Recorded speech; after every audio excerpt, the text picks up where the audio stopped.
Hello दोस्तों, मैं अंजलि एक नया वीडियो लेकर आई हूँ। आज हम बात करने जा रहे हैं हैरी पॉटर सीरीज के उस कपल की जो शायद सभी के one of the favourites couple में से एक रहे हैं। हालांकि मूवी ने इनकी स्टोरी के साथ जस्टिस नहीं किया, पर उसके बाद भी इस जोड़ी ने सभी के दिलों में एक अलग ही जगह बनाई है। हम बात कर रहे हैं निम्फेडोरा टॉन्ग्स और रीमस ल्यूपिन की। पर इससे पहले कि हम वीडियो शुरू करें, shout out to Kunal Roy from Gryffindor, Sujal Kotyan from Hufflepuff, Saurabh Verma from Hufflepuff, Obed Ahmed Ansari from Ravenclaw, learn unique from Hufflepuff, ultimate Kunal from Hufflepuff, Sange Khandu from Slytherin, Gaurav Goswami from Ravenclaw, Ghanshyam Sharma from Gryffindor and Siddheshwar Wagawat from Ravenclaw. Thank you so much Potterheads for becoming the channel member. अगर आप भी channel को support करना चाहते हैं तो नीचे description पर दिए लिंक पर जाकर आप चैनल ज्वाइन कर सकते हैं, या फिर सब्सक्राइब आइकन के पास डिस्प्ले हो रहे ज्वाइन बटन पर क्लिक करके भी आप मेंबर बन सकते हैं। तो Remus lupin half blood status के विज़र्ड थे। बचपन में ही उनके विज़र्ड पिता के फेनेरिर ग्रेबैक नाम के वेयरवुल्फ से मुठभेड़ के चलते फेनेरिर ने रीमस को काट लिया और रीमस लाइकेनोट्रोपी बीमारी से पीड़ित हो गए। वो भी एक वेयरवुल्फ बन गए थे। पर 11 साल की उम्र में उनके पास हॉगवर्ट्स का लेटर आया और वो ग्रिफिंडोर में चुन लिए गए और जेम्स सीरियस और पेटिग्रू से उनकी दोस्ती भी हो गई और इसके कारण ही उनका जीवन हॉगवर्ट्स में अच्छा और आसान था। बहुत इंटेलिजेंट और परफेक्ट होने के बावजूद उन्हें स्कूल के बाद वेयरवुल्फ होने के कारण जॉब नहीं मिलती थी। जेम्स उनकी मदद पैसों से करते थे और वो ऑर्डर ऑफ फीनिक्स में भी थे। पर जेम्स की मौत और सीरियस के अज़्काबान चले जाने के कारण वो गरीबी में जीवन बिता रहे थे। वो हॉगवर्ट्स में 1 साल पढ़ाने भी गए, पर उसके बाद फिर से वो गरीबी में जीने लगे। सेकेंड विजर्डिंग वॉर में भी वो ऑर्डर ऑफ फीनिक्स के मेंबर थे, जहां उनकी मुलाकात निम्फेडोरा टोंग से हुई। निम्फेडोरा भी हाफ ब्लड स्टेटस की विच थी और एक मेटामॉर्फ मैगस थी। वो अपनी इच्छा अनुसार अपना रूप बदल सकती थी। वो एक ऑरर थी और हैरी के टाइम की सबसे कम एज की ऑरर थी। उसने मैडम मूडी के अंडर ट्रेनिंग की थी। निम्फेडोरा की माँ और ड्रेको की माँ और बेलाट्रिक्स सगी बहनें थीं, पर निम्फेडोरा की माँ ने मगल बॉर्न विजर्ड एडवर्ड टोंग से शादी कर ली थी, इसलिए उसे खानदान से हटा दिया गया था। निम्फेडोरा हफलपफ में चुनी गई थी। वो काफी फूहड़ थी और हर कुछ गिराती रहती थी, पर वो पढ़ने में काफी अच्छी थी। उसे अपने OWL और NEWT में अच्छे रिजल्ट मिले थे। हालांकि वो ऑरर ट्रेनिंग के दौरान 2 सब्जेक्ट्स में अपने फूहड़पन के कारण ऑलमोस्ट फेल भी हो गई थी। वो भी ऑर्डर ऑफ फीनिक्स की मेंबर थी क्योंकि मूडी भी मेंबर थे और वो उनकी ही स्टूडेंट थी। निम्फेडोरा और रीमस साथ में काम करते थे, जिस दौरान 1996 में निम्फेडोरा को रीमस से प्यार हो गया, पर रीमस ने निम्फेडोरा की फीलिंग को रिफ्यूज कर दिया कि वो उसके साथ इन्वॉल्व नहीं हो सकते क्योंकि वो बहुत गरीब, उसके हिसाब से बहुत बड़े और खतरनाक थे। हालांकि वो बार बार बोलती रही कि उसे इन सब बातों से कोई फर्क नहीं पड़ता। निम्फेडोरा बहुत डिप्रेस हो गई, जिसके कारण उसके मेटामॉर्फ मैगस एबिलिटी पर भी इफेक्ट हुआ। वो बीमार सी दिखने लगी। उसका पेट्रोनस भी चेंज होकर वुल्फ जैसा दिखने लगा था, जो पहले जैक रैबिट हुआ करता था। 30 जून 1997 को बैटल ऑफ एस्ट्रोनॉमी टावर हुआ था, जिस दौरान डंबलडोर की जान चली गई थी और बिल के चेहरे पर उसी फेनेरिर ग्रेबैक ने हमला कर दिया था जिसने रीमस को वेयरवुल्फ बनाया था।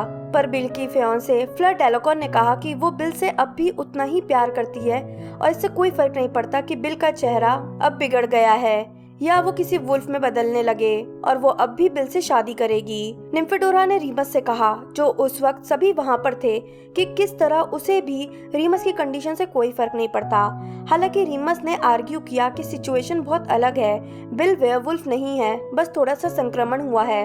पर फिर धीरे धीरे रीमस का भी झुकाव निम्फेडोरा की तरफ होने लगा और डंबलडोर के फ्यूनरल में दोनों साथ दिखे थे। फाइनली रीमस निम्फेडोरा से शादी करने के लिए तैयार हो गए और जुलाई 1997 में उन्होंने हैरी को बताया कि उन लोगों ने शांति से अकेले में शादी कर ली, जब वो 7 हैरी वाले टास्क के लिए उससे मिलने आए थे। उन्हें ये शांति से इसलिए करना पड़ा था क्योंकि मिनिस्ट्री ने एंटी वेयरवुल्फ लेजिस्लेशन लगाया था, जिसके तहत सभी वेयरवुल्फ को पकड़ा जा रहा था, क्योंकि ऐसा माना जा रहा था कि सभी वेयरवुल्फ वोल्डेमॉर्ट की तरफ हैं।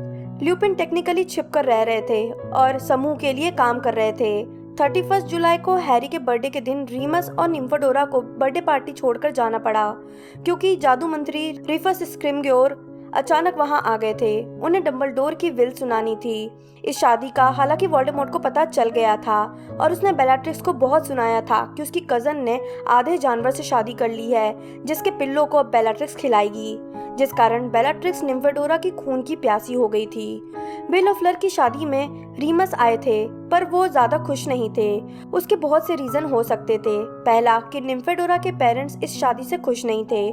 मिनिस्ट्री उनका पीछा कर रही थी और निम्फेडोरा प्रेग्नेंट थी। वो खासकर प्रेगनेंसी को लेकर अपसेट थे, क्योंकि वो श्योर नहीं थे कि आने वाला बच्चा नॉर्मल होगा या फिर रीमस जैसा ही वेयरवुल्फ होगा।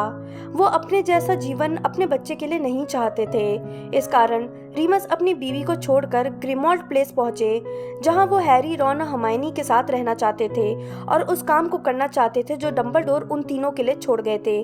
पर हैरी ने साफ इनकार कर दिया, ये कह के कि पेरेंट्स को अपने बच्चों को नहीं छोड़ना चाहिए जब तक कि जरूरी या मजबूरी ना हो। इस कारण रीमस और हैरी में लड़ाई सी भी हो गई, क्योंकि दोनों ही बहुत रूड थे। पर रीमस पलट कर वहाँ से चले जाते हैं। हैरी को थोड़ा बुरा लगता है कि उसे रीमस से इस तरह बात नहीं करनी चाहिए थी, पर फिलहाल वो चाहता था कि रीमस निम्फेडोरा के पास रहे। रीमस वापस निम्फेडोरा के पास चले जाते हैं। अप्रैल 1998 में रीमस और निम्फेडोरा को एक लड़का होता है, जिसका नाम उसके ही नाना के नाम पर एडवर्ड रखा गया था, जिसे कि लोग प्यार से टेड भी बुलाते थे, जिनकी हाल ही में स्नैचर्स के हाथों मौत हो गई थी। रीमस और निम्फेडोरा ने हैरी को एडवर्ड का गॉडफादर बनाया, पर यह खुशी उन्हें ज्यादा टाइम तक नसीब नहीं हुई। 2 मई को डंबलडोर आर्मी को हॉगवर्ट्स बुलाया गया, हॉगवर्ट्स बैटल के लिए, और ऑर्डर ऑफ फिनिक्स के लोग भी इसमें शामिल हुए। रीमस ने निम्फेडोरा को कन्विंस किया कि वो टेड के साथ अपने पेरेंट्स के घर पर ही रहे, पर हस्बैंड अकेला लड़े निम्फेडोरा को मंजूर नहीं था। इसलिए वो अपने बेटे को अपनी माँ के पास छोड़कर खुद भी बैटल में आ गई, जहाँ निम्फेडोरा की मौसी बेllatrix उसे देखते ही उस पर टूट पड़ी, क्योंकि बेllatrix को वोल्डेमॉर्ट की बातों का जवाब देना था।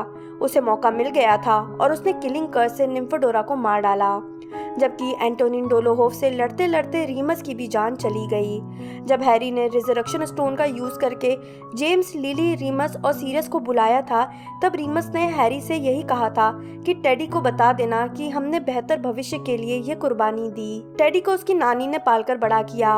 हैरी भी उससे मिलने जाया करता था। टेडी भी उससे मिलने और वीजली से मिलने आया करता था, और अपनी माँ की तरह वो मेटामॉर्फ मैगस था और वेयरवुल्फ के कोई भी लक्षण उसमें नहीं थे। तो दोस्तों, ये थी कहानी निम्फेडोरा टोंग्स और रीमस ल्यूपिन की। ब्रेव, इंटेलिजेंट, अनसंग हीरोज, जिन्हें लोग इतना याद नहीं करते जितना कि शायद स्नेप और डंबलडोर या दूसरे कैरेक्टर्स को करते हैं। वो लोग जिन्होंने अपनी जान दी एक बेहतर भविष्य के लिए। उनके पास बहाना था कि वो नवजात बच्चे को संभालने घर बैठे, पर उन्होंने लड़ाई में शामिल होना सही समझा और इस कोशिश में अपने प्राण दे दिए, और अपने पीछे छोड़ गए अपना बेटा टेड, शायद एक और हैरी पॉटर, एक अनाथ बच्चा जिसके माँ बाप ने वोल्डेमॉर्ट के खिलाफ लड़ते हुए अपनी जान दे दी। आपको इनकी जोड़ी, इनकी स्टोरी कैसी लगती है, मुझे नीचे कमेंट बॉक्स में बताएं। शायद मेरे दिल को सबसे ज्यादा छूने वाली स्टोरी इन्हीं की है। अगर वीडियो पसंद आया हो तो लाइक करें, चैनल को सब्सक्राइब करना ना भूलें। मैं जल्दी ही नए वीडियो के साथ वापस आऊंगी। तब तक के लिए बाय बाय।